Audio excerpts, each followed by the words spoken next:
This is the June 25, 2021 meeting of the Town of Niskayuna Complete Streets Committee.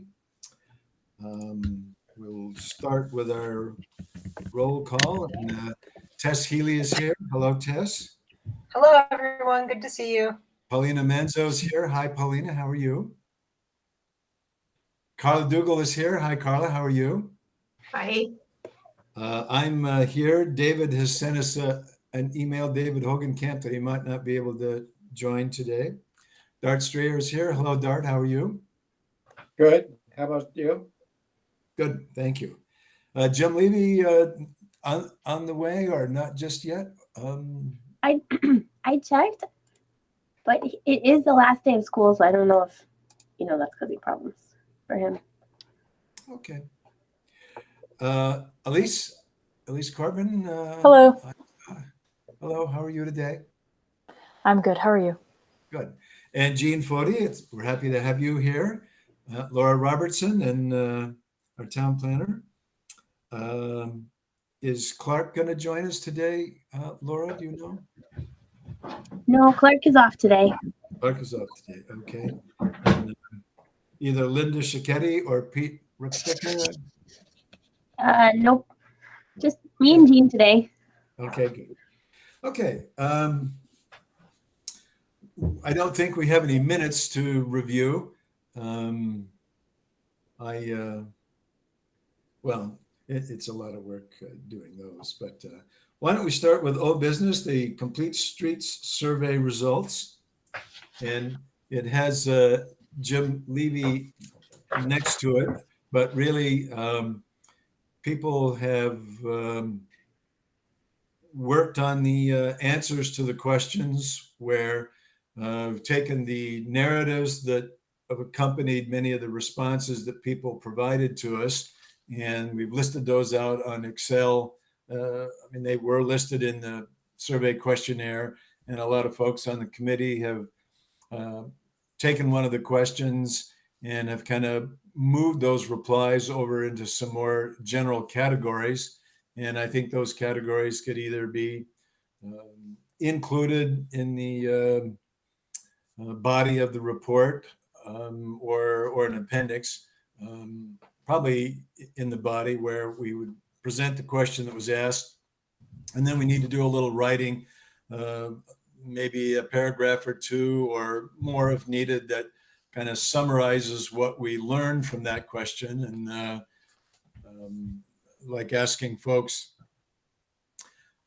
their walking habits in 2021 compared to what they were a year in 2020. We saw about a 35% increase. And, part of that may be just they were home during the pandemic and they needed to get out. But what I'm thinking that to get these answers over to a report, we need to look at the data that the 368 respondents, a percent table that we can create for the response to the question. And then we have some other narratives that were supplied, and we kind of want to capture those in some groups and present some of the citizen input that we got there. And so I'm happy to work on that, to look at the replies we have and start moving that over to a document. And I don't know if folks, in looking at a question that they've worked on, if anyone wants to take a shot at writing a page on the answer to the question that they were looking at that summarizes the numerical data that might be in a table. And I know from my work at corrections that I had several people that were customers of reports or data that we did, and some people trusted themselves to read a table, a percent table or a crosstab table, and know what's going on, and they didn't need to bother with the text that someone else had written up. But there are other folks that really just rely on the text. What did you learn? And I'm trusting your interpretation of that. So I think we need to write it up. And I know we're not going to identify any particular person in their responses, but would try to write this up. And I think it's going to be useful to us. I think just the replies that we got for the crosswalk at Region and Knott was very strong support for that. The same for St. Joseph's Drive and River Road. And so if we meet with the county, we'll want to provide that to them if we want to continue to be advocates for those push button crosswalks. But the answers to other things, especially the question that Carla worked on, are different areas in the town where people live, and they've identified locations close to them where they think something needs to happen. And, we need to summarize those and certainly share that, with folks on the town board so they can see really what the citizens think, the ones that have answered the replies. And once we get a report together, we can either put it on the website or we can share it with people that answered the survey so they can kind of see what's going on. So I see that as a next step. And anyone else have another thought on the survey or what they think we need to do next on that?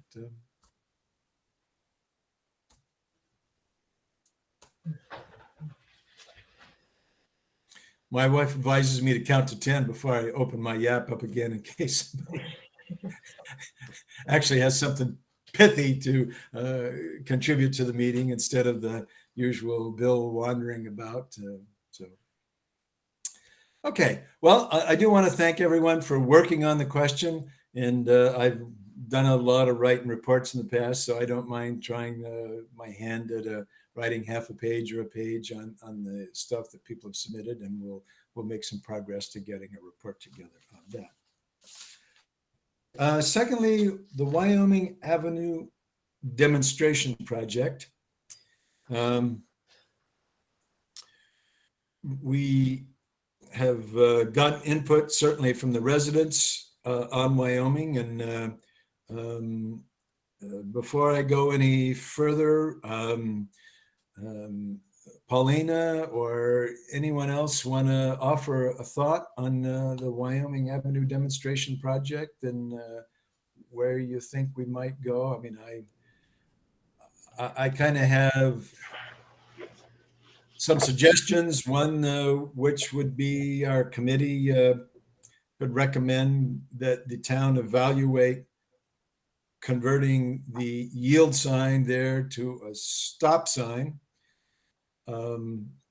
I know Laura has mentioned maybe we could look at whether that intersection could be neck down a little bit. Would be another thing that we could suggest to the town. I think we could suggest to the town that they keep the traffic control sign that's there now that alerts motorists to the speed they're going on the street and continues to collect data. Fourth, I think we can recommend, if folks are supportive, that the Police and Public Safety Committee do an evaluation when they're looking at the stop at Wyoming and Baker, that they also look at the possibility of a four-way stop at Baker and Lexington Parkway. And we have learned that, well, there are a lot of cars that move through there, and a lot of residents have suggested they would appreciate that, including the folks on Wyoming Avenue. So that would be something I would include. The town board is indicated by the Councilman Bill McPartland, who's chair of the Police and Public Safety Committee. The town is not ready at this juncture to consider speed platforms. We have seen from the data that it appears between 2017 and currently that there are more cars that are using Wyoming Avenue. Volume of cars was maybe 600, and now it's maybe 900 cars a day. But it's kind of hard for us. The speed data that's been collected, 1417 to 2021, average speed around, I think in 2021 was 25 miles an hour. So it's still below the town speed limit of 30, and the percent of cars over 35 miles an hour, about 15%, which is similar to a number of other roads. So it's a connecting road. And I'm not sure how we can discourage people from using a connecting road. I mean, I feel like the street in front of my house, Clifton Park Road, is a connecting road, and other people in town live on connecting streets where there's just more traffic there. And the Google Maps may direct people there, or people have just learned that when you come down Wyoming and you take a left on Baker, that I have heard from residents, I'll need to drive it again myself, that there are no stop signs as you go over to took a left on Baker to get to Balltown Road. So it's a connecting road in that sense. And if you make a right on Baker at Wyoming, then you get down to Knott Street. So people, want to use that too. So, Hey, Bill. yes. So just to summarize that, we could try to do a demonstration project with like a stop sign and necking down the intersection if we feel like that area is still a good demonstration project. I know we've had some input from the residents who've even come to our meeting, so I definitely feel like we would be welcome there. Like maybe if we did, and I've gotten approval from the town attorney if we put up work sites again, or work site or whatever, change in traffic patterns, set ahead signs, that we could try the temporary stop signs. And then maybe like the day that we unroll them or something, we could do a little mini festival in the park that's right there, which is sort of owned by the surrounding residents, but they might still be okay with us being in there. We'd have to coordinate that. And then, or we could just recommend the stop signs and the treatments that we've already kind of identified would be good, and then do our like fall demonstration project somewhere else. Because it does seem like the town board is on board with the recommendations that we sort of already come to, which is that there isn't really a reason why that's a yield sign that we can tell. And so we would definitely recommend that go to a stop sign. Are you guys feeling like it's a good place for a demonstration project? I know a stop sign isn't a typical complete streets demonstration project, but it could still be good outreach if we went to do it, or we could just do the recommendations, see if we could get the town board to just enact those and then do a demonstration project somewhere else. Hey, Laura, we're talking about putting the stop sign right on Wyoming at Baker. Is that? Yeah, Wyoming and Baker, like for sure for demonstration. I don't know why we wouldn't also include like Crescent and Baker. One of the other ones is also a yield sign. I think our recommendation would be that they both go to a stop sign. Right? Yeah.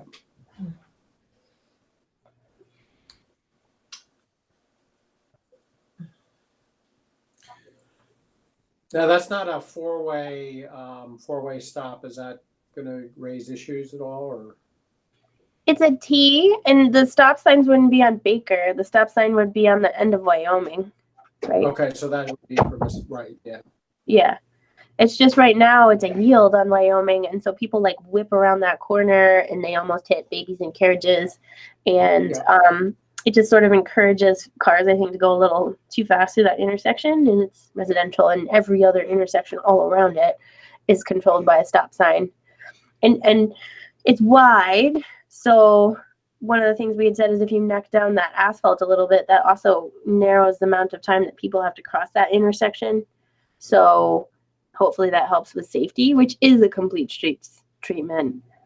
And I mean, just to look, I mean, it's helpful for all people, I think, for that intersection to be a little safer with a stop sign. So I certainly like saying stop signs aren't a typical complete doesn't mean that they're not needed and necessary and we couldn't do a project where we're showing people that we can redesign this intersection to make it be safer for all forms of traffic. We could definitely do that.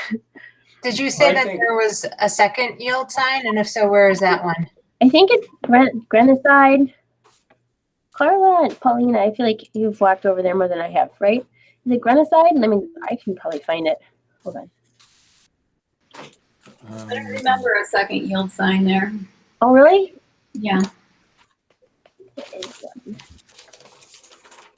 I think Grenaside has a yield also, but there's not a lot of traffic on Grenaside, so it's possible the yield works for them. I feel like we should have a consistent traffic treatment throughout that neighborhood. One yield sign left is, I don't know, that's just my opinion. Is it possible for them to get rid of the vegetation on the corner as well? The Is that part of the whole Yeah, recommendation? I think that was part of the treatments that we were recommending in total.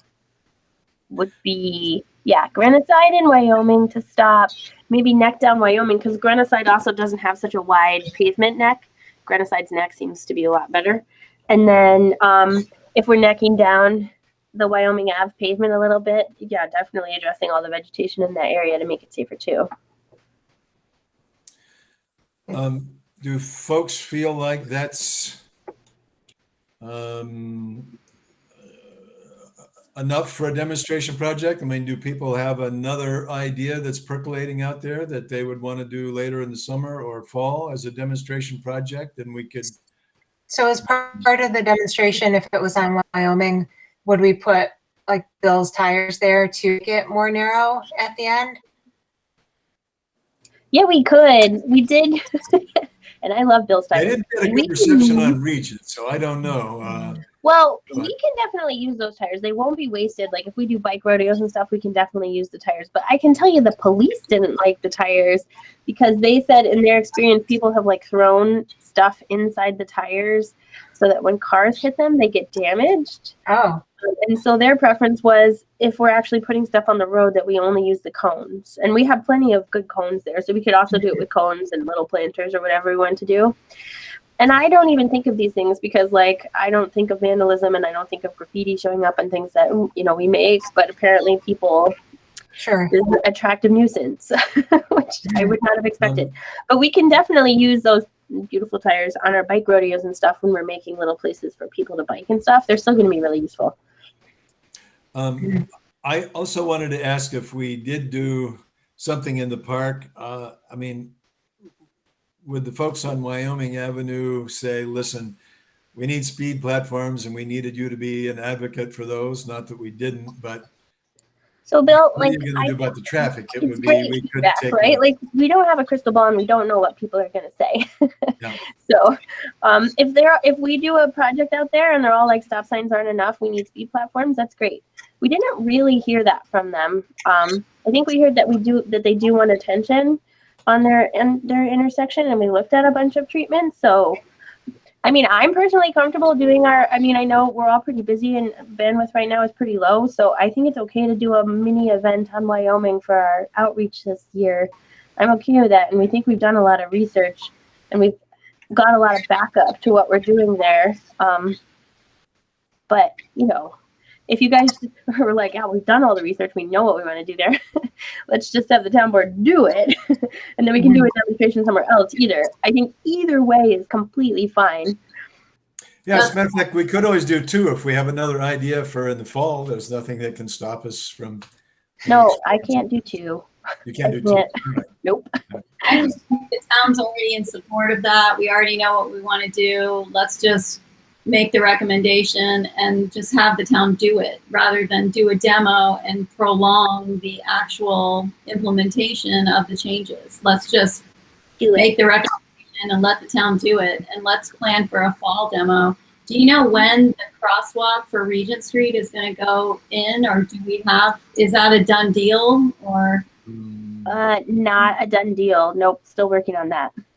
I was thinking once that's in, we plan a day with the schools and encourage kids to ride their bikes to school or walk to school. And then we facilitate, we incorporate that crosswalk in and plan a day with like VA and Hillside and have kids cross using that crosswalk. And either we are crossing guards or we have people volunteer to be crossing guards, and we paint chicanes along the road and create a bike path to school and have that be our demo day in conjunction with the schools. So it's like a bike to school day in the fall or in the spring or something like that. I know there's a big bike to school. There's a website that's like a bike to school thing, and they'll help with like motivational prizes, little incentives for the kids to do it. And I thought that could be something that we could work into our demo day. Mm-hmm. I like that idea. In discussions with the county, though, I think they were very well. not very, but slowly getting to the point where they would say okay to the crossing on St. Joseph's. But they wanted to put the crossing on, you know how they're actually putting a crosswalk on Regent as part of their safety upgrades to the co-op area. I think they wanted to put that crosswalk in, see if that crosswalk was drawing enough people to cross there, that there was really one necessary a couple blocks away. And if that still showed it, then they wanted to do the crosswalk over there. So I think our priorities on that grant were put the sidewalk in, and the crossing on St. Joseph got more complicated because the county doesn't like the parking in the right of way there. So they wanted us to create like a landing and a little space for people to cross, which is fine. That'll make that crossing a lot better. But I don't know that the Regent crossing, and I know that everybody has different priorities, but as far as like working with the county and everything, had moved to 3 on that grant. If there's funding for it, yes. If there isn't, then that would be, we would watch what's happening with the crosswalk on Regent and Clifton Park, and then see if one is needed on Regent, not in Clifton Park, and then see if one was needed on Regent later. Okay. Hey, Laura, when you had that meeting with the school, did they give you a timeline of when they're thinking for 5th and 6th to go to VA and 7th and 8th to go to Iroquois? Because I think if we could coordinate a little bit of our priorities with that, because 5th and 6th going to VA, we'll definitely want to look at some of the crosswalks and everything, because a lot of kids are going to walk, and they'll probably change how all of Old Niskayuna is going to want to concentrate on that, because the kids are going to be younger going to that school system. I'm just wondering, and also 7th and 8th, because I think there will be kids riding their bikes in a different way there. You know what I mean? I don't have a sense of timeline from the school. I know that, and this is a new business item, we had a really successful meeting with the school, and I think they are willing to implement our school improvements, but I don't know what their timeline for construction is. So can we just can we just close out then on item 2? Are you guys kind of in agreement? If I were to write up a memo recommendation from you guys, I would put just put the stop signs out there. I think they may be willing to do that. Just put the stop signs out there, neck Wyoming down, and clean out the vegetation would be our recommendation for that for now, and then monitor. Could we also in that letter put recommending that the town do the study at Lexington and Baker for a possible 4-way? Is everybody in support of that? Yes. Yeah, I would support that. Lexington and Baker for a possible 4-way. And can we encourage the board to keep the traffic control device on Wyoming, or was that, do you think it helps for motorists to see their speed when they're on Wyoming? It's already there. I don't know if keeping that there is something we'd recommend or not. It's up to you guys. I don't know whether PD would say we need to move that sign to other places, but yeah, yes, it's important to incorporate all wide concerns, but I don't know that you got to worry about what people are going to say. Make the recommendation to the best of your ability. Okay. And then if they're like, nope, we can't do that for that reason, well, we tried. Okay. Yeah, I think we should just make the recommendation, and if the sign is needed elsewhere, Bill, we can always move it back there, in a month after it's done or so, and we'll get a delta. I think it's important to get the delta, at some point. But okay. And Laura, it'd be a big win just to get the town board to do it. Okay. Laura, I just wanted to make sure that you had shrub as well. Yeah, so I've got change yields to stop sign, neck down pavement, clean out vegetation. Then do a study of Lexington and Baker for a possible 4-way stop sign, and maybe consider placing the monitoring sign there later to do a before and after comparison, I guess. Great. Okay. Anything else on Wyoming before we move on? Okay. New business. Complete streets connections for school improvements.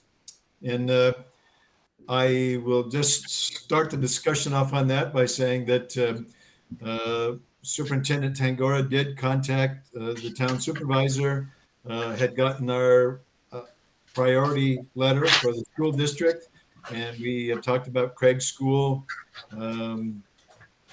We had talked about Rosendale Elementary, And we met in the gazebo in September, the Complete Streets Committee, and we identified improvements to each school campus that would make them more walkable and bikeable.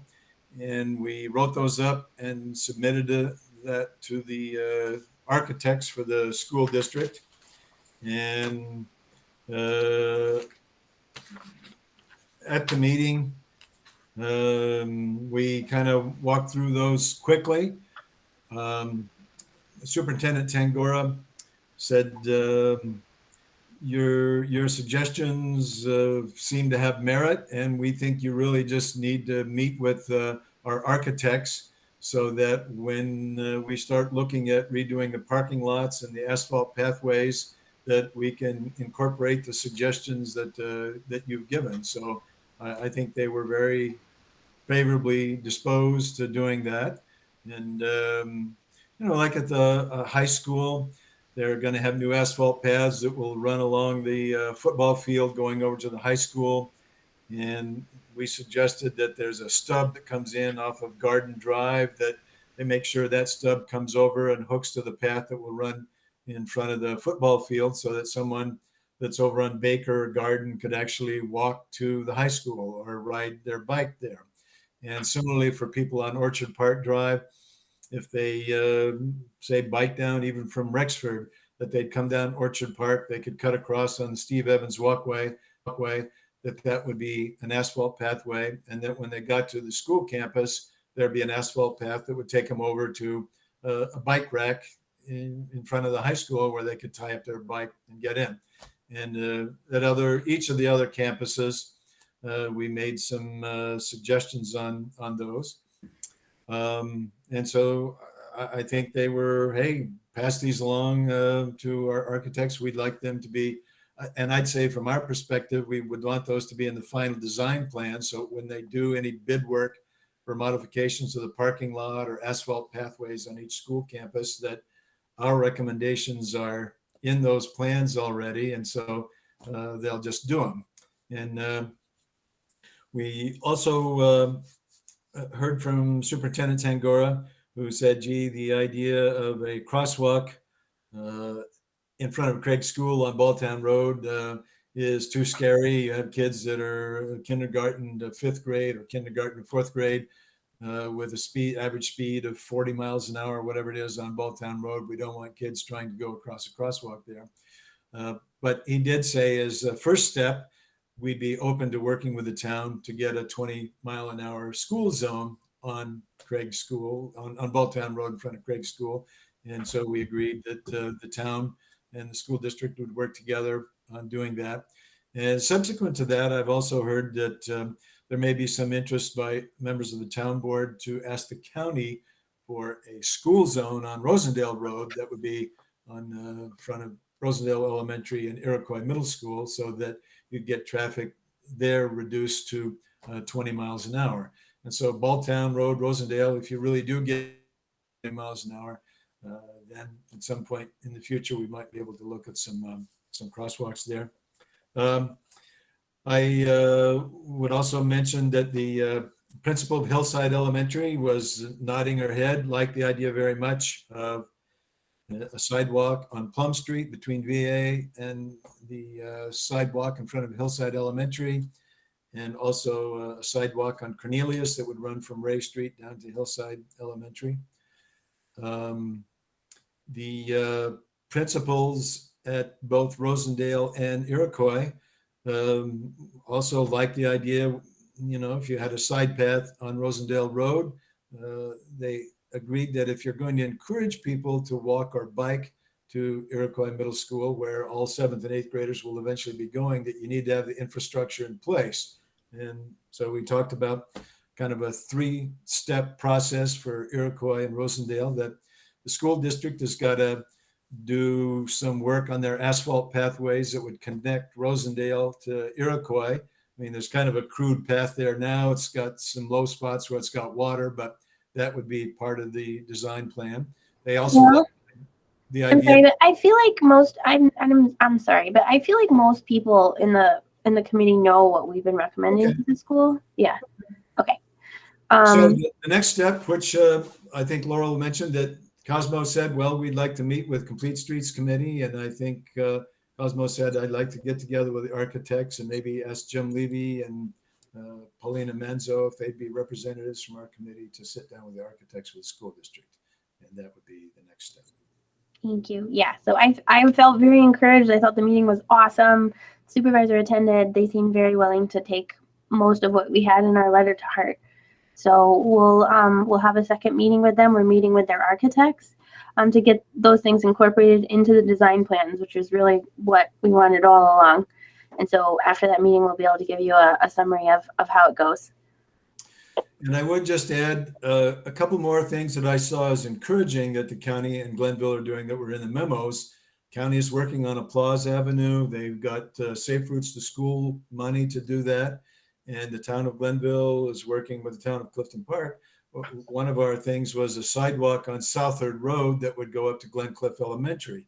And so they've gotten Safe Routes to School money and also some climate smart community grant money to do a sidewalk that would go from Applause Avenue up to Glen Cliff Elementary. And I'm just very encouraged by that.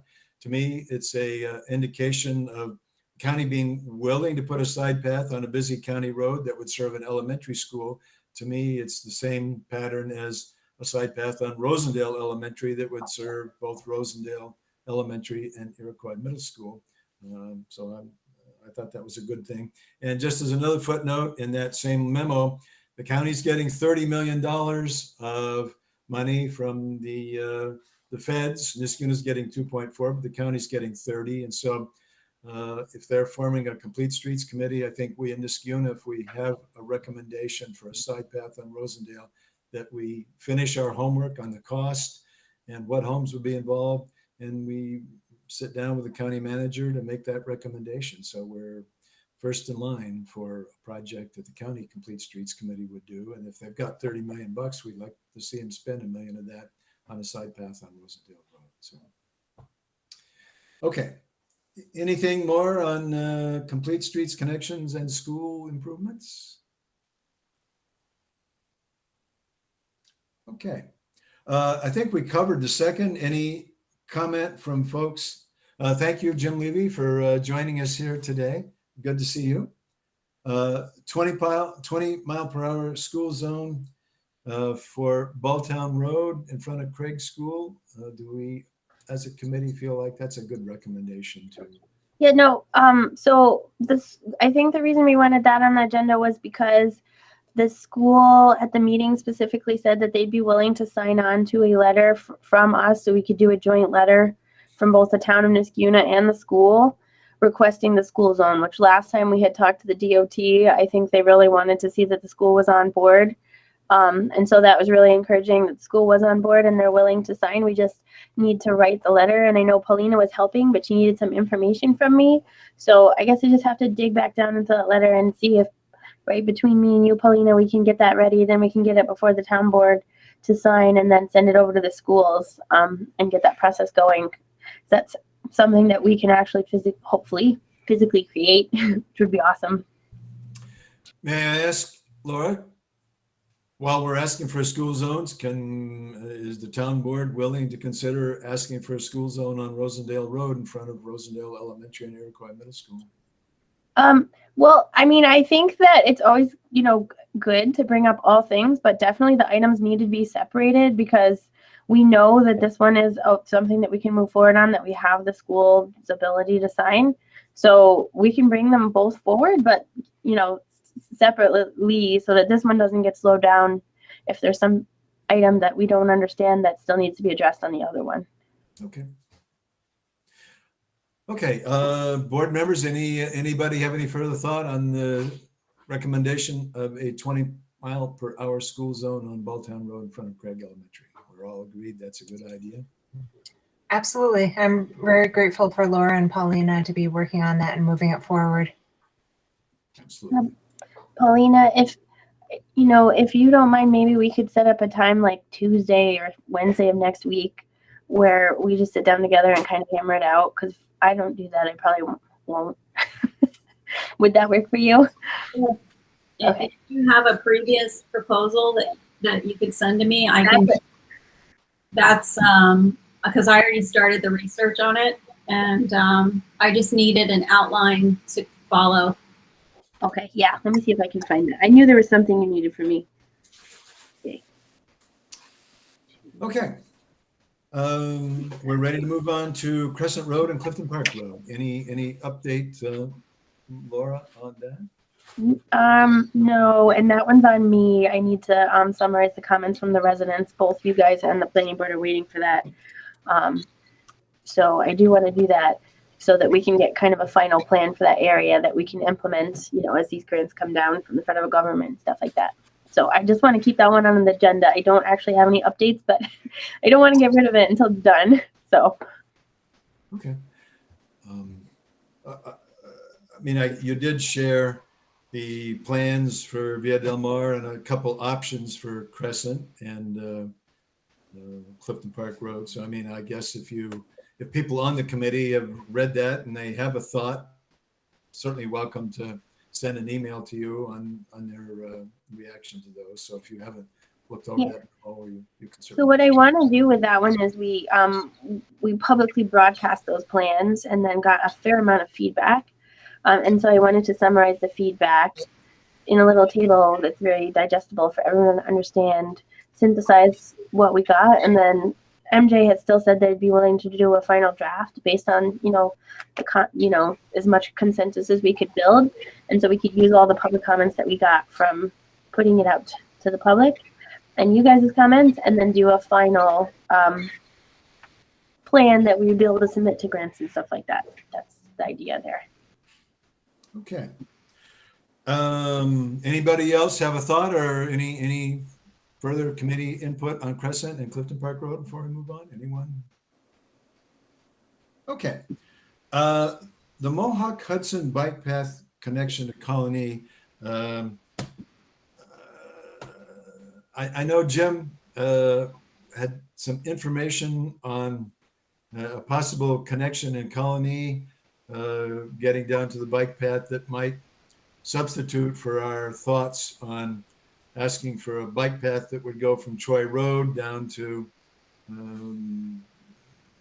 Rosendale Road, on Rosendale Road, where bikers would be able to get down, maybe get to the bike path at the train station by coming down that way. And it looks like there's still a couple other options, one of which was, and maybe we have a map, I don't know if we do or not, that you could connect from Colony. And then we'd also still looking at getting, is it Niskuna Drive that comes down close to, so we'd still want a connector that would go from Niskuna Drive down to the entrance to the train station park as a way to enable folks to get access to the bike path at the train station park. So one would be in Colony. And I don't know, Laura, if you've got, or Jim, you've got the proposed path from the Colony folks that we could see it, or if not. I don't have that, but I could bring up a map of the area if you guys wanted it. So the only thing, can you hear me? Yes. Okay.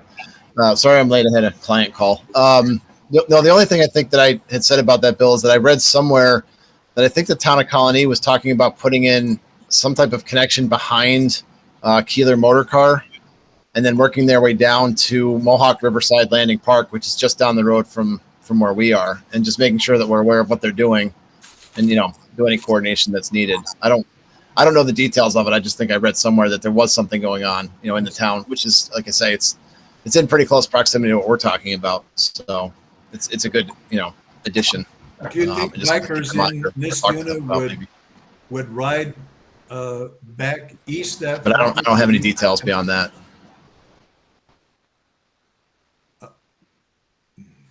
Well, if we had the connection at Niskuna Drive, in other words, would some bikers still be willing to ride back east to pick up that connection to get down to the bike path? It's down at the bottom of the screen. There is the car dealer where the big lot is. And somehow, I think they were talking about bringing a connection through to the park down on River Road, which is where the 3 white circles are there. Yeah.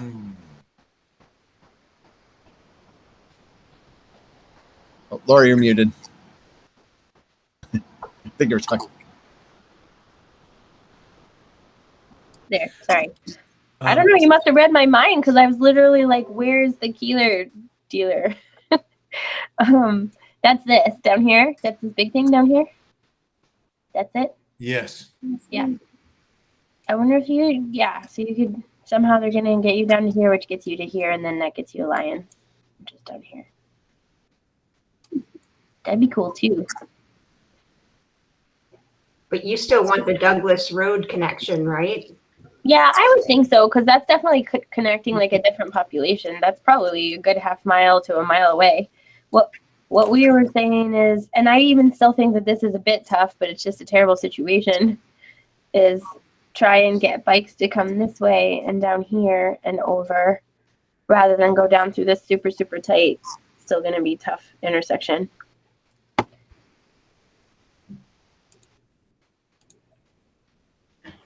Yeah. Sorry, Laura, maybe you weren't muted. My speakers turned off on me.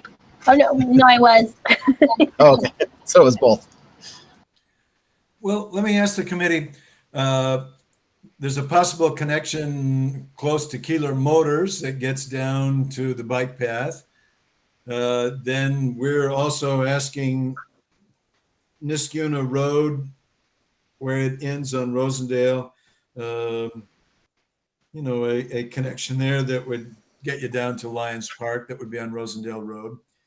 And then we also have, you know, coming down from Flower Hill, but does that mean that we want to pull our request to the county for a side path on Rosendale Road from Troy Road down to that busy intersection? Or, I mean, if they're willing to do it, if they're thinking about a turnaround, the more connections to the bike path, the better, isn't it? Or I agree, but I don't think we want to pull anything. I just thought it was good to know what was going on and just coordinate. That's all. I think we want to have these, and we've talked about it as we go down Route 7, having more and more ability to cross 7 and then even get from 7 to the trail. So this kind of starts that progression. I just thought it'd be good for us to know what's going on right over the border. That's all.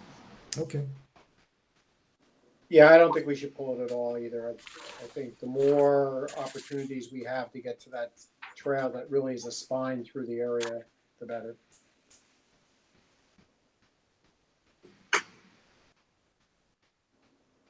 Okay. Anything more? Any other comment on, Dart, I think you've summarized it, and both Jim, that, you know, the more connections that we have really from Troy Road over the bike path, the better, because it's hard for people to get there now, and the more connections we have, the better it is. Okay. While we're talking about the bike path, can I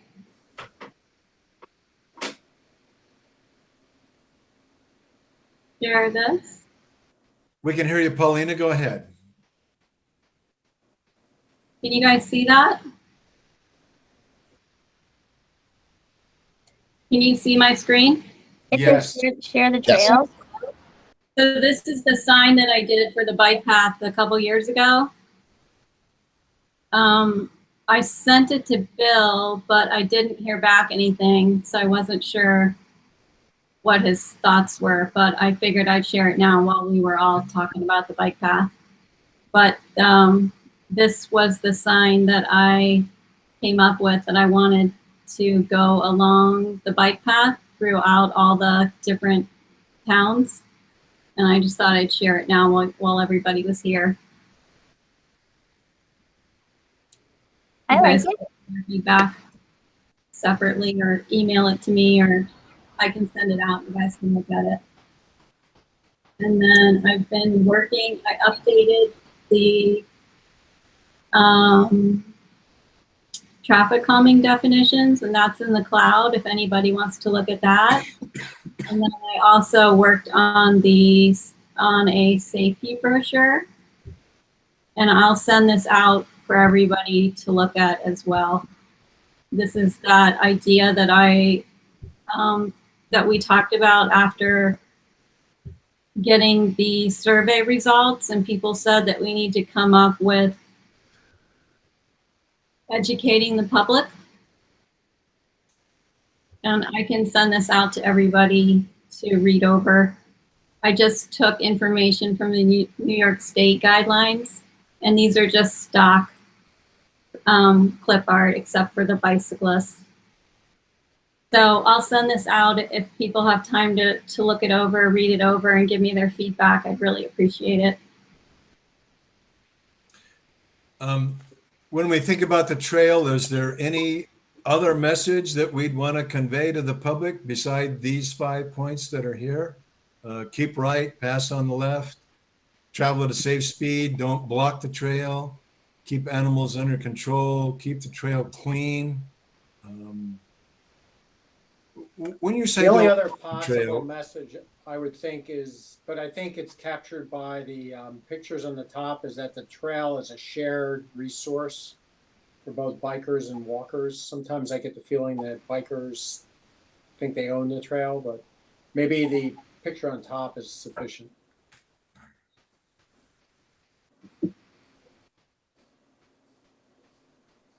Yeah, I can send these all out, and you can look them over at your convenience. I just thought while we were talking about the bike path that I'd bring them up.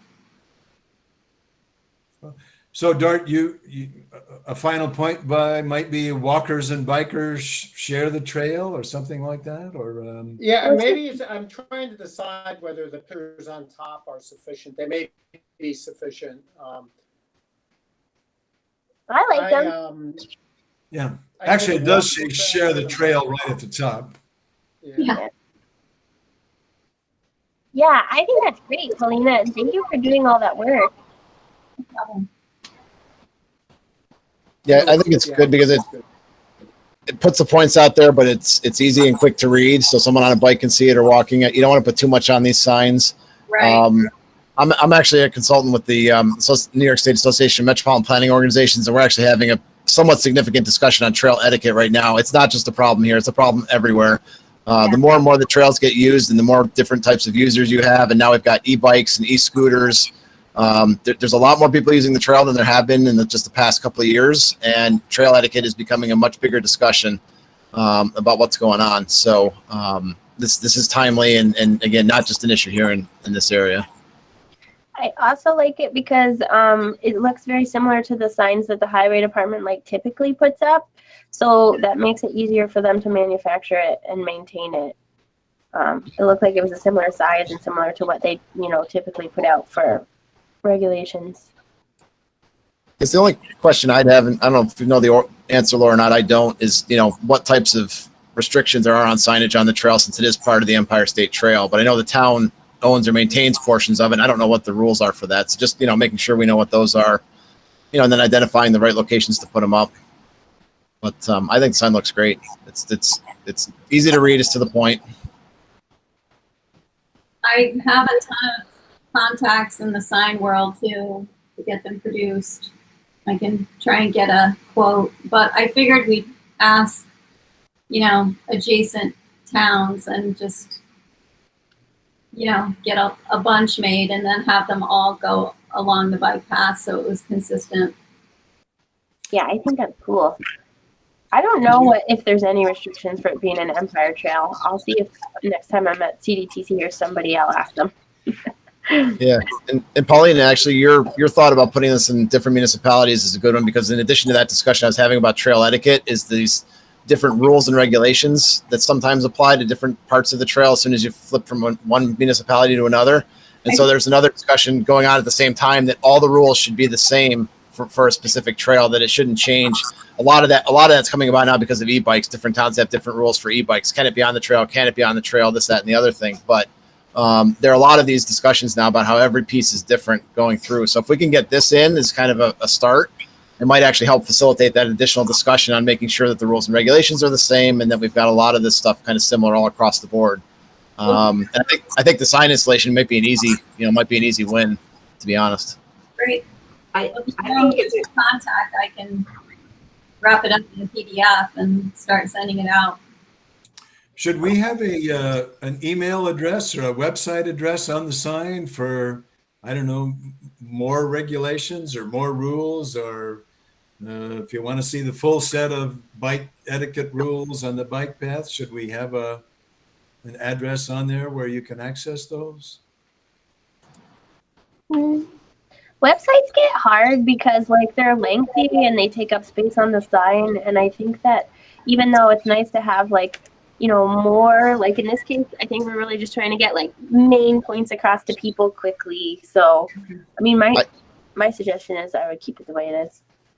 Yeah, if we did anything, I'd say a QR code, but the websites change so frequently. I'm not even sure, you know, it's really worth it. I mean, we can go out and put a sticker over it at some point, but it becomes a maintenance issue if we link something in there.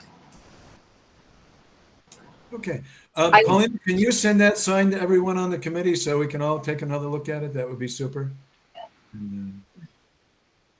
I think it's a good idea too, but I would probably put it at the parking areas more so, and not like if you had, were you thinking like put it at like regular intervals throughout the trail? Or No, just entrances as okay. you. Okay, yeah, no, that's a great idea. But I can't say. Hey Jim, when you guys were talking about the whole etiquette and with the e-bikes, is there a speed limit for bicycles on trails?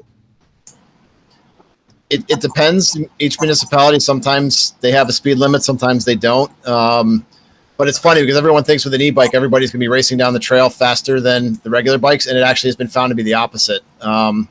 E-bikes don't go any faster than regular cyclists for the most part. Yes, you're going to have a couple, you know, here and there, but there's really no difference.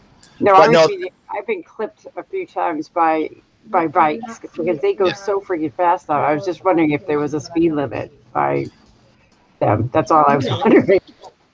A municipality might set them. I don't know if Niskayuna has one or not, but certainly you don't see a lot of speed limit signs out there. They're in some places in the heavily traveled sections. I've seen them in urban areas, but they're not common. But that's part of the discussion we're having is, do we need to have that as part of a trail etiquette discussion? Talk about speed limits and things like that. But I honestly don't know the answer, Gene, for here. Okay.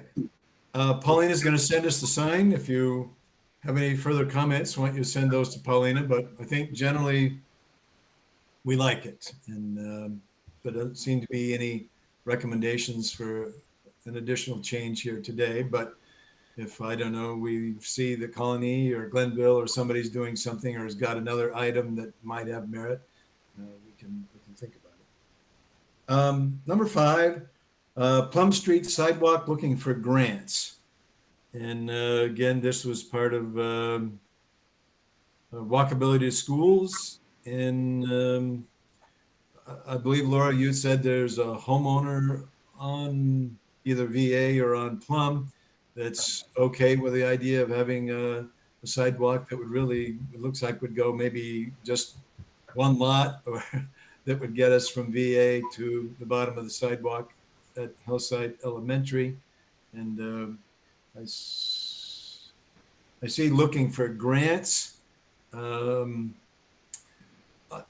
would, you know, we do have the example of our neighbors in Glenville that got a Safe Routes to Schools grant in conjunction with the county that was about $900,000.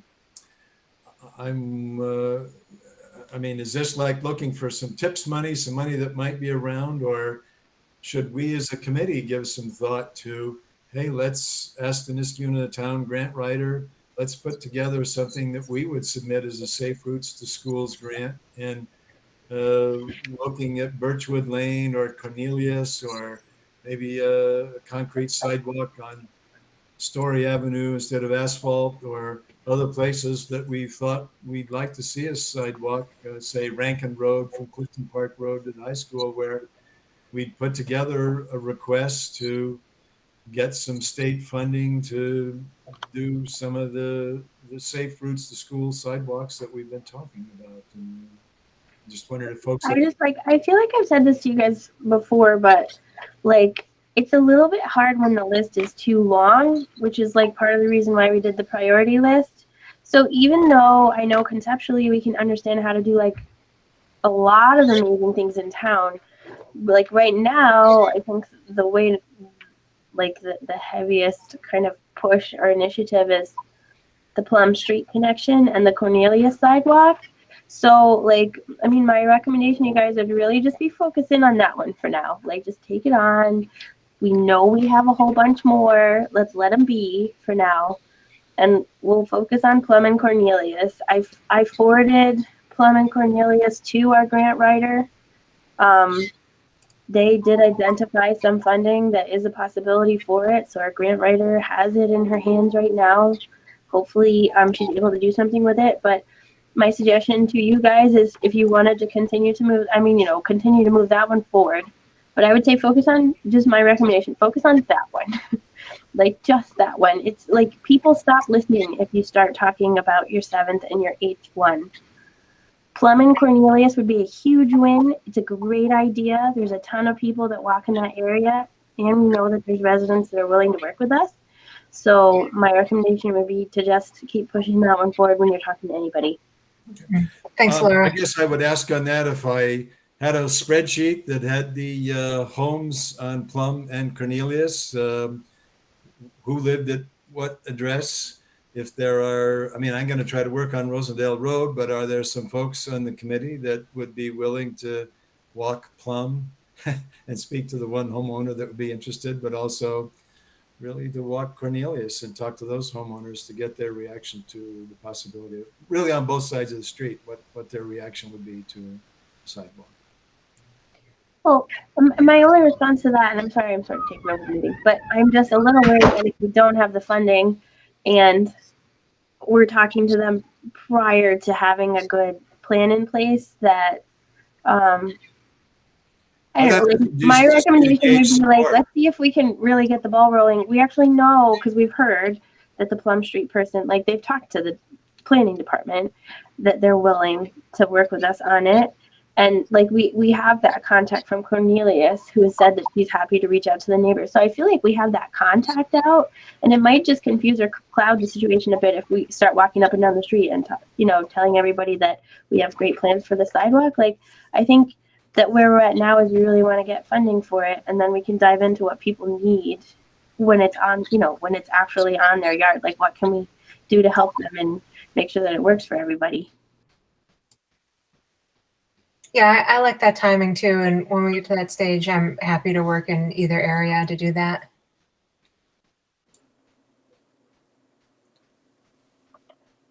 I guess as an old town board member, if I knew that everybody on Cornelius wanted a sidewalk, that's different from there are 2 homeowners on Cornelius that wants a sidewalk.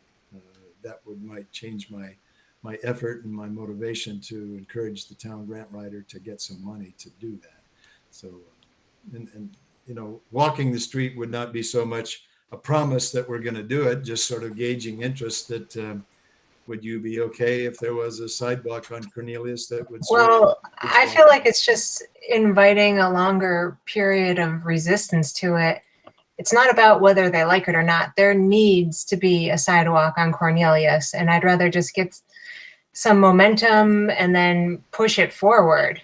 I don't care what a couple of people's opinions are. Like, there's a lot of little kids that walk on that street and they need a sidewalk. Yes. So that's that. And I think the town board of the town of Niskuna, it's helpful for them to know that. And that's why I shared the news clip with our neighbors in Glenville, that they've heard the prayer of people at Sacandaga Elementary, and they've moved their feet to get some Safe Routes to Schools money to do a sidewalk on that street, and also to get one to serve Glencliff Elementary. And so I think students who live on these busy streets in Niskuna are every bit as important as somewhere else, and that Niskuna, we should get our fair share of state grant money like anybody else. And so we need to apply for that money, and we need to encourage the town board to spend some money. If they get $2.4 million from the Biden administration, or the counties get $30 million, there's money there to be spent on infrastructure. And so let's encourage them to spend it on streets where we know there's a problem.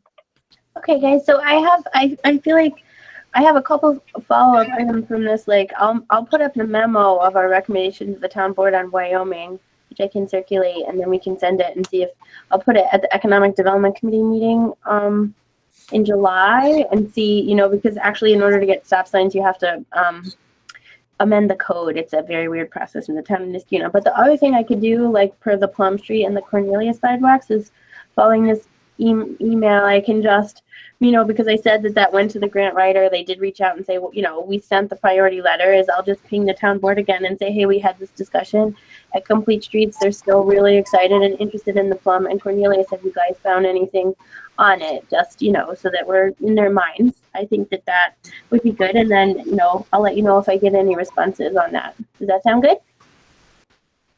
Okay, so let's move on to discussion items. Paulina, you have put the standard traffic calming measures requests out there. So if we have, I think we can offer comments, or we, need to kind of have that there as our resource, as a resource document for some possibilities that the Conservation Advisory Council or the Planning Board or even citizens of the town can consult for some ideas on some traffic calming things. And so I haven't looked at it recently myself, but it's homework for all of us to do. And we thank you for the effort that you put into putting that together. I'll send that out as well for everyone to review. Grants update. I have a couple. One, just do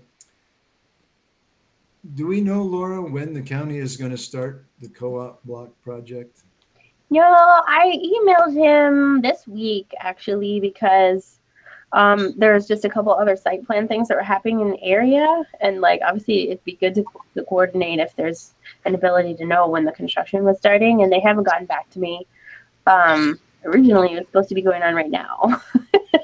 Do you know, is the final design done, and have bid requests gone out for bidders to bid on this project? Yeah, so listen, I have done transportation improvement projects, and they do tend to have delays that are just related with the massive amount of approvals and steps that it takes to go through DOT and the Federal Highway Administration, which is the way that this program is funded. But my understanding is that the design was finalized. It was 90, I believe 95 or 100%, which is when you send it to the state for the okay, and then the state has to send it up to the federal government for the okay to bid. The last time I had talked to them, they were working on submitting to the state, or had submitted to the state to get the okay to bid, but it can take a long time. I haven't heard if they've gotten it, but they can't go out to bid until they get it. So, and I mean, it's not like I'm tapped into contractors world, but I haven't seen it go out to bid. So my guess is that they've got 100% designed, but they haven't gone out to bid yet, is I think where they're at. Does that mean it's unlikely this work will be done this summer, or?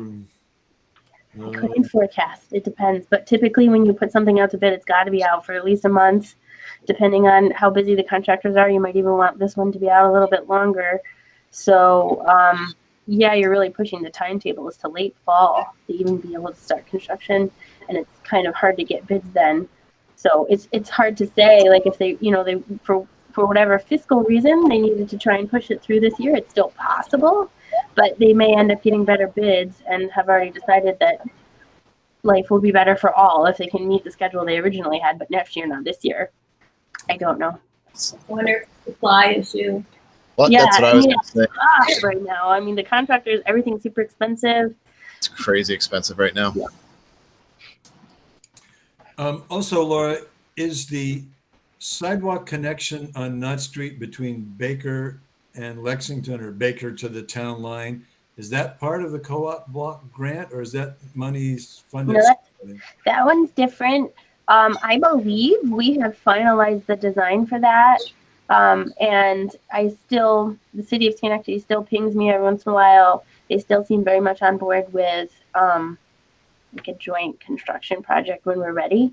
But the unfortunate thing about that one is that the state froze all of its grant stuff when COVID hit, and that one was at a point where it was able to be frozen, where some of our other grants weren't. And the state has yet to unfreeze it. But I believe that it is fully designed, Okay. just not released. Is that anything that we can ask our assemblyman, or I'm willing to, Assemblyman Steck, to see, hey, can we get this unfrozen so this can be done? Or I mean, I don't know that anybody in the world has any ability to make Dasney do anything.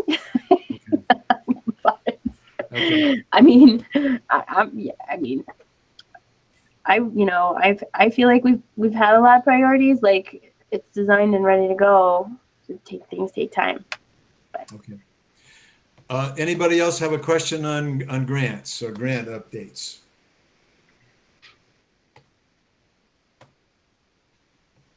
Okay. Last, the discussion, Complete Streets accomplishments. This one has been on me, and I need to write up the things we've done in the last couple of years and put those in a sheet and send them out to folks. So we really just, I think it's helpful that where we've had some wins, that we need to have a list of our own that certainly the town board can look at, the public can look at, and anybody that looks at our Complete Streets Committee and says, what impact on the world have you had? And if we list some of our accomplishments and things we've done in the town, I think that's a good thing to have. So I'm going to put that together and send it out for people to take a look at, and see if we can get it put on the website.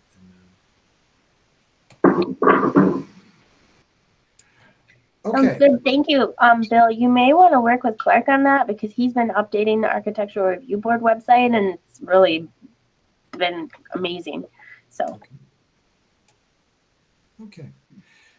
Anybody else have a thought on anything that we need to work on or not working on, or anything, any other Complete Streets matter that we need to be thinking about, or that you've been thinking about and we should be talking about, or anything else? I guess I had one thing. A neighbor asked me a few days ago about putting speed, not bumps, they're less bumpy than speed bumps. The tables?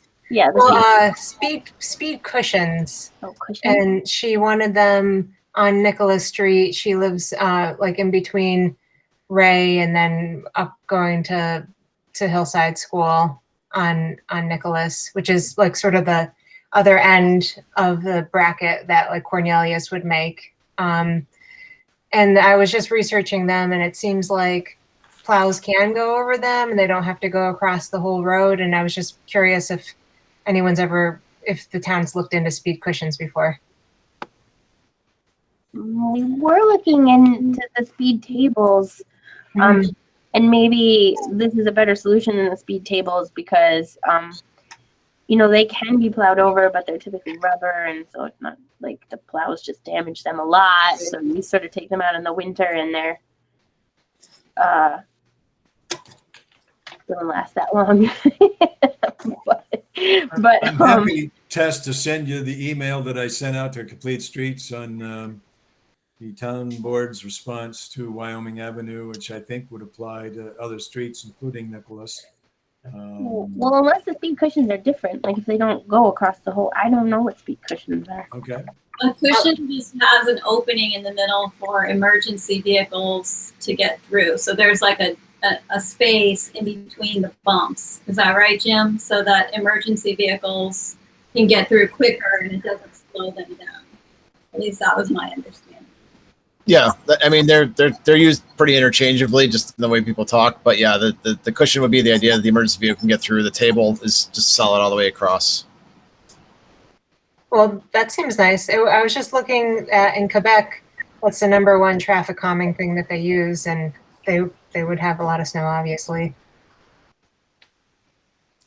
You still have, plows still damage them when they hit that initial lip. And so there's still maintenance every 3 years. So, whether the town, they're still expensive to install, they still require maintenance. You do it on one street, you got to do it on a bunch of streets. There's still. I actually think we probably, the speed tables, speed cushions, speed humps, that We may have to do more research ourselves, or we may have to find a neighboring town that uses them and has success with them, so that members of our own town board can take a drive there or see what the reaction is, see that it's workable. And I guess I feel like if they're successful, as soon as you put one on Nicholas or you put one on Wyoming, then people on other blocks in the town are going to want them, and the town board's going to be in a position of having to put these all over town, and they wouldn't be able to afford to do that, and so they're just not willing to take a look at it right now. Well, I'm willing to do some research on them, and if it did become an item for us, I would sell it as these are only going in the most like high risk areas, like this is by an elementary school. But Tess, how are you going to determine those high risk areas? I mean, Just that was my point the whole time with Wyoming. Like, we need to do a traffic assessment of either Old Niskayuna or Niskayuna in general and determine what's a priority area and who's going to determine that. Like, is this above our pay grade? Streets? Like, we need to have someone who's qualified. Yeah. Thus, where are the issues in speed? Because these are really speed. They don't address traffic volume, they address speed. And so who's going to determine what streets get them? Is it just the squeaky wheel people? I mean, how is it distributed fair? Is it just by schools? Is it, I mean, I think that's beyond our committee. I agree with you, and I totally hear what you're saying. And I think that in the bigger context, absolutely. But I could just say, like, I think I know that Hillside Elementary gets the most walkers, and there's no sidewalks there, and people do, like, it's definitely, like, it could even just be like, out of any elementary school, like, that one gets the most walkers, and there's a lot of traffic. So maybe it's just there because it's an outlier. Like, if we weren't able to have the resources to do what you want to do, which should also be done, but maybe we don't have the resources. Then how do you handle the people who drive over that and say, I want that on my street? Or why isn't that everywhere? Why isn't that by VA? We get a lot of traffic on VA. Why is that by Rosendale? I just opening Pandora's box. Like, why are we putting sidewalks in on Hillside? Because they're elementary school students, and it was like the worst case scenario. Like, I know that's not a perfect answer, but that's what I would say. It's like the worst situation. So we're fixing the worst problem. Yeah, I understand where, Pauline is coming from and Tess, and just to really quickly kind of sum it up, but we do have the same thing at VA. The cars that go behind VA whip down VA. I mean, they go really fast, and there are a ton of kids walking to VA and riding to VA. And there are a lot of kids that walk to the high school. They have to cross Balltown, but there are no sidewalks coming out of Old Niskayuna to go over to Balltown. I'm not suggesting necessarily we need speed tables on Rankin Road, but a ton of cars go up and down Rankin, which is the road that leads right into the driveway in the high school. A ton of kids, ton of cars, ton of bikes. So there are really, at least 3 spots where there are a lot of kids walking and biking to school that would have to be considered if we just looked at schools, just to put it out there. Like you said, not as many probably to Craig, not as many to Rosendale and the other schools, but, might have some over on the other side of town. I'm missing the name of the elementary school. Birchwood has, might have some as well. I know they have a sidewalk going into the school. But to bring it back to where we were discussing before, if you want to see a what I guess I'd call a speed table in the local area, the Village of Colony has them. It's on Mordella Road, which is off of Sand Creek, I believe. Could you tell me that road again? It's called Mordella, Mordella. You know what? I can share my screen really quick if you want, Laura, if that's okay. Off of Sand Creek, you said, Jim. Yeah. Where's the share screen here? Is anybody aware of a town where they Google Meet had an update. It's still in your. There it is. Yeah. Okay. So it's. You got it. Can everyone see what I'm looking at? Yes. So it's Mordella Road. I think it's off Sand Creek. It's about halfway between Wolf Road and I don't know what's at the other end there. Whenever you get over that commercial area over in Niskuna, I forget. It's, Okay. I guess it's 146. But anyway, they have a bunch of these, in a row on Mordella. There is a school there, which I think was part of the rationale for doing it. It's also a major cut through between Sand Creek and it was at least in Central Ave. So they put a lot of these in, but I have heard people talk about how, cars that don't know what they are will hit them at still 30, 40 miles an hour and go flying. When garbage trucks and other things hit them, it's loud because they go clunk, clunk. So, everything has trade-offs. We've discussed that forever in this committee. Everything has trade-offs, and you have to keep that in mind whenever we do anything. But this one is a local example. You can get there in 10 minutes. So if you want to take a drive and take a look at it, I've been down them before. Great. That's very helpful, Jim. But do you know of any local speed cushions where it's in the middle? Okay. No, this is about all I'm aware of, honestly, of this type of thing in the capital region. I'm not aware of much else that's out there at the moment. Okay. It looks like it's asphalt. Is it asphalt? It is. It's not. Yeah, it's permanent.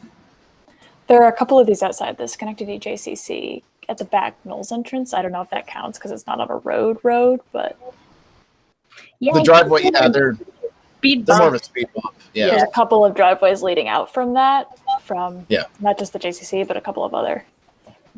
The only other place I can think of that he might even have something you'd consider would be a speed table is the new high-rise developments up in Malta off of Route 9, that mixed-use development on Route 9. They developed those, and they kind of have speed tables in a way kind of inside there if you went up there. But anyway, this is really, like I say, all I can think of in the capital region. Okay. Thank you, Jim. Well, All one right. thing that we might want to, I don't know if, I'm trying to think, in California somewhere, is there a town where they've got speed humps or speed cushions on a lot of roads? We can try to find one, not that we necessarily could drive there, but if we could get some input from residents, I mean, it could be, we get the speed limit in this unit reduced to 25, everybody likes it. It could be, here's a town where they have speed platforms or speed tables on most of the streets, and the highway department was able to afford it, and the residents love it. And if we can find one, get some input. I don't know that it'll happen here, but I think what Tess and other folks are saying is that, well, maybe at least around the schools, we can identify some priority streets to put some speed platforms on to slow people down, and it would be an incremental approach that the town board could take if they're willing to do it. So the only other thing I had for you guys maybe is if we're doing the recommendation to the town board, as strong as we can to just implement, which I'm complete support of, then we do probably want to still have a late summer or fall event. So maybe, like I heard Paulina's idea to do a crosswalk unveiling permanent, or maybe a temporary crosswalk somewhere. People did that was the one thing they did like on Lexington was the crosswalk. Or not Lexington, on Regent. But the other thing that we have talked about before, which might be fun, which we couldn't do for COVID, was doing the bike lanes on Lexington. Because we could do, we could use the park strip, for like a linear kind of celebration thing. And then I'm trying to think of other ideas we've had for, a bike rodeo or whatever. But anyway, that's just maybe, and we don't need to decide now. I know I have a hard stopping point at 4. I know most of you guys have already invested a whole lot into this meeting. So, but maybe just start pinging around thoughts, right, for later. Okay. So that's, Laura's asking us all to give some thoughts to what we could do for a demonstration project summer or early fall. And our bike rodeos have been very well received, but this could be something that's crosswalks or a bike lane or something on Grand, something on Lexington. Maybe we get into the other side of town if there's something we can do out there that would be a demonstration project. And I mean, even putting the Sharrows on Orchard Park, I mean, that would be something we could do also. And maybe a bike loop. I know I talked about the bike loop from Town Hall over to Edison and on the bike path and back down. But we're open to ideas, and the 4 folks I believe that are on our demonstration project are Carla and Paulina and Elise and Jim Levy. So we'll ask them to put their thinking hats on to come up with some more ideas. I may be out of town in Colorado for our July meeting. I don't know if you want to continue on Zoom for July, but is there any thought that we could meet in the town gazebo at our August meeting? So Friday afternoon, 2:30, and we meet in the gazebo. Oh, sorry, Bill. That's actually a really good point. The governor has suspended the ability to have remote meetings past July 5th. So we would definitely have to have our meeting in town hall, and it'd be better, if we can do it either in the Schaefer room or I love the gazebo, but we could do it in the gazebo maybe, but but the cool thing is Seth spent all day today getting ready for the planning board and the zoning board meeting. So just in case somebody was still not comfortable being in person, we have the ability to do them hybrid for somebody who can't attend. So like staff and everything will have to be in person, but if you guys aren't comfortable meeting in person or you're in Florida, you don't have to meet the meeting. You don't have to miss the meeting. We can do hybrid, remote, in person. But the majority of us, I would think, not speaking for everyone, are probably okay meeting in person again. Okay. So our July meeting will be in the Schaefer room, and our future meetings will be back in the Schaefer room. Is that right? Potentially the town board meeting. It depends on how they want to record them, because Complete Streets meetings are very popular to watch later on. I don't know. That's because we're cool. Yeah. Well, we've got some, not the chairman, of course, but some intellectuals who know how to tell a good joke and keep the citizens engaged. So that's why it's so galvanizing. Well, anyway, we're coming up on 4. Unless there's any other additional business, I would like to thank everyone for coming and participating and continuing to do your homework on the projects that we're working on. And all we can do is keep plunging ahead. And I'm of the conviction that the point that Jim's made, and lots of us, that our citizens are getting more tuned into walking and to biking and to getting out of cars, and climate smart communities and walking and biking is right up that. So we just got to keep plugging, and I believe our boards and our citizens will appreciate that, and be ready for some infrastructure changes so they can start doing more walking and biking in our town and do so safely. So anyway, thank you all, and we'll see you at our next meeting. Thanks, Bill. Thanks, Laura. Thanks, Good job. Thanks, guys.